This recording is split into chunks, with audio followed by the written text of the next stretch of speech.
I'm sitting here at the Surf Expo, and tonight we're going to have an induction ceremony.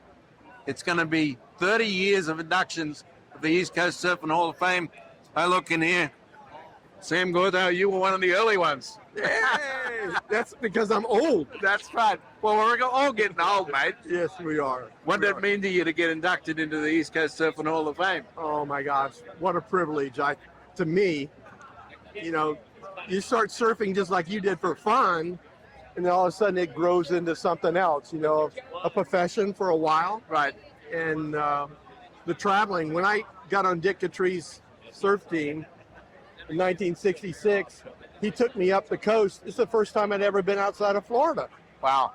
And then he took me to California in '66 for the World Contest. Right. So I got to watch Nat Young win, and just a blast, a lot of fun.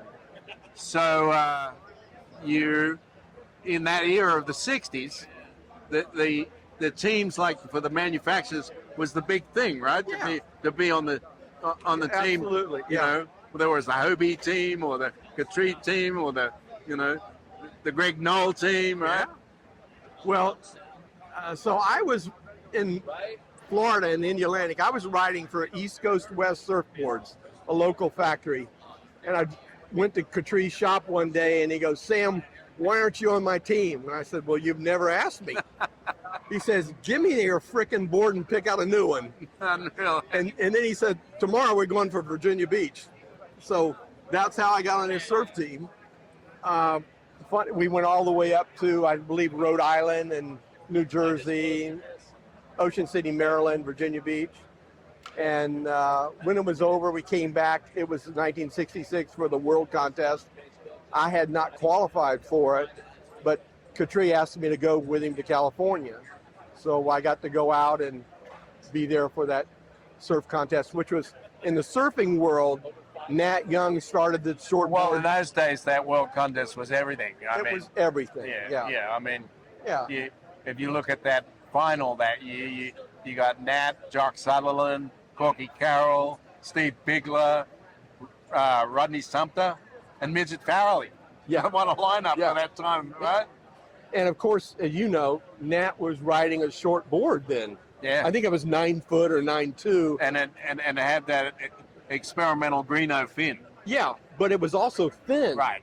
And the thing I remember about it is he was riding like this. Right.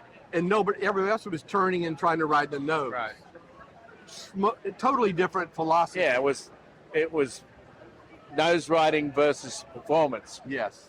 And but that's when it switched. Yeah. Everything changed after that. Yeah. But like you said, that was everything then, the World Contest back then. They had a semi-tractor trailer where we put our boards in there at night, and in the morning we'd go down there and the truck would be there and we'd get our boards out and surf. We had breakfast every morning at the Chart House. Oh yeah, right there. It was high cotton to me. So go back to that same era. What's your best competitive memory from that era? Well, for me personally, the next year, I guess it was the fall of '67, they had the small wave championship in Puerto Rico, and I got second place to Claudia. And in my whole surfing career, I never beat Claudia. But I beat Gary multiple times. So I got second place there. Those were fun times, though. They were. And can you believe where the sport is today? We're in the Olympics. The performance level of the surfing is unbelievable. Yeah. These tiny little boards that they swim into the waves. They don't even paddle them in anymore. I know. Well, I'm privileged because the Hopgoods are from my area. Absolutely. And you know them so well.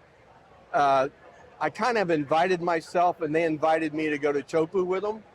So when they still were on the tour, I went there the year of the Red Code swell. Right. That's when I realized surfing was a different world. When I saw CJ and Damien and those guys paddle into that thing, unbelievable. Yeah, well, my relationship with those two is because we signed them to Rusty when they were like 15. Oh, yeah. And then we, at that time, had Jerry Lopez's house at Pipe. for the 5 years when they were Wow. teenagers, and Yeah. that helped them. They'll be the first to tell you those years living at Pipeline in the winter made them who they are. Oh yeah, they're fearless. Oh yeah. Fearless. I saw at that contest, I saw CJ get in late on a board, go over the falls, break his board. They brought him over. We gave him a loaner. He paddled right back out and just paddled in another. Unbelievable. Well, Sam, we'll see you tonight Okay, I'm looking for the forward new to it. induction class Yeah. for 30 years.